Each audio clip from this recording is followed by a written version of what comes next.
normal shelter only hours after arriving. And when the family couldn't seem to get answers, they asked the NBC 10 investigators to look into what happened.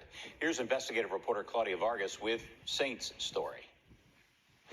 Saint had a loving family. It was the most gentle, like a gentle giant, you know. His owners don't understand why their dog's jaw was broken or why he was killed at Philadelphia Animal Care and Control. I flipped out. Yeah, I was angry. Brian Landis blames himself in part. Yeah, I regret taking Saint with me. Absolutely. I lost my best friend. Landis adopted Saint years ago, shortly after being released from prison. He served time for crimes he says he committed to feed his heroin addiction. It's an addiction he still struggles with. Back in August, Landis was looking for drugs when Philadelphia police pulled him over. Saint was in the back seat. Landis says he was with the police for about an hour and a half. He wasn't charged with a crime. While Philadelphia police tried to get Landis back into drug rehab, they say they took Saint to ACT Philly. Landis and his partner Tiffany Lavelle showed up a few hours later to pick up their dog. Saint was severely injured. Medical records show Saint was bleeding from his mouth. The vet's notes confirm his jaw was broken. His owners recorded what shelter staff told them. The dog is at a point medically where what's best for him, if I'm being really transparent, might be to stay here. So Landis and Lavelle say they left Saint at ACT, where they thought he would be cared for. When they came back the next day, Saint was dead. When did they put him down? My understanding is it was after Brian left, and that day?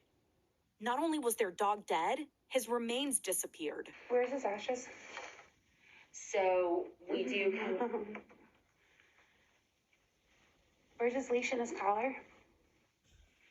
So those things aren't. Thank God. He took every piece of him. In an email to the NBC 10 investigators, Philadelphia police confirm an officer did transport a dog to ACT Philly and confirmed an internal affairs investigation was open to determine what, if any, role PPD officers may have played in this tragic event. ACT's now former executive director, Aurora Velasquez, resigned last month, but is staying on until early November. We spoke with her before that announcement, wanting to know how Saint's jaw got broken. Yeah, I mean,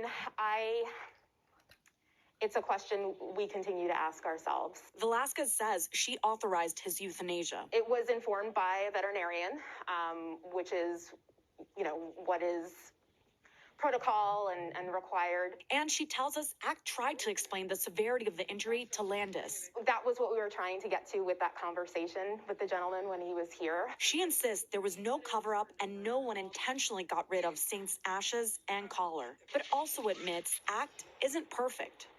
I think some mistakes were made. Fixing them will be ACT's next executive director's responsibility. Saint's owners won't let them forget. I would like something so big to come out of this that when they look back and think of him, they literally think of him as a saint. For the investigators, Claudia Vargas, NBC 10 News. And we're already seeing changes because of this report. Just late this afternoon, an ACT spokesperson sent an updated statement saying what happened to Saint was heartbreaking and unacceptable. It goes on to read in part, as there are two ongoing investigations, we are limited in what we can say. However, in addition to reiterating the importance of adhering to our procedures and the real-world consequences that our actions have, our internal review has led to changes in policy to prevent a tragic situation like this from happening again.